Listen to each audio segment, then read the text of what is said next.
మధ్య కొత్తగా వాళ్ళు ప్రారంభించింది ఫోన్ ట్యాపింగ్. అందులో ఏముండదు, అదో పెద్ద joke, third class silly. Phone tapping ఎవరికి సంబంధం ఉండదు, తర్వాత పోలీస్ డిపార్ట్మెంట్ డ్యూటీ.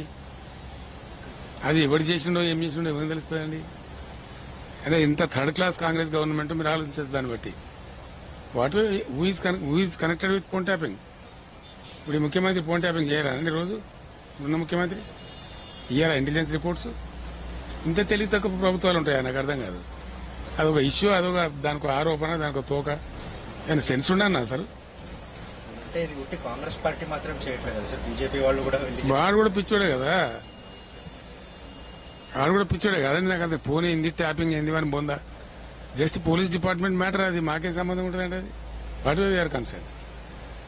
సార్ ఇప్పుడు ఇంకొకటి, వాళ్ళు ఈ పవర్ సిచ్యువేషన్ మీద మీరు మేనేజ్ చేశారు. అది ఎవడన్నా ముడితున్నావన్నా నోరుతున్నావన్నా ఇదే భాషలో చూపి నువ్వు దేంతో నవ్వానండి ప్రజలు.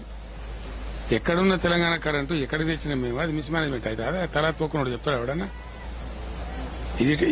ఇట్ ఈస్ ఫుల్లీ అసలు వాళ్ళకి మైండ్ ఎండకు కరిగిపోయి ఖరాబ్ అయింది ఏంది అర్థమైతే లేదు. అదేం దిక్కుమాలిన ఆరోపణ. 7,000 మెగావాట్స్ ఉన్న పవర్ ను 21,000 మెగావాట్స్ తీసుకపోతే అది మేము తప్పు చేసినట్ట. లాస్ట్ 9 years ఆల్ ద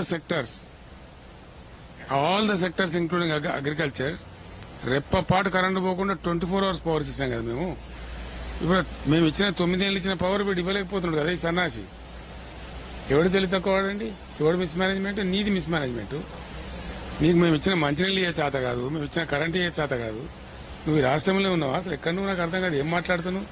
అందుకే ప్రజలు ఇప్పుడు చూపెడతారు నీకు. డెఫినెట్ గా పార్లమెంట్ ఎలక్షన్ లో నీకు మామూలు దెబ్బ కొట్టరు ప్రజలు. మీరు చూడండి, మీరందరూ షాక్ అవుతారు. మీ ఊహ కూడా అందదు మీ జర్నలిస్టులకు ఎవరికి కూడా. Yes I'm telling, I'm KCR. But ఇక్కడ రీసెంట్ గా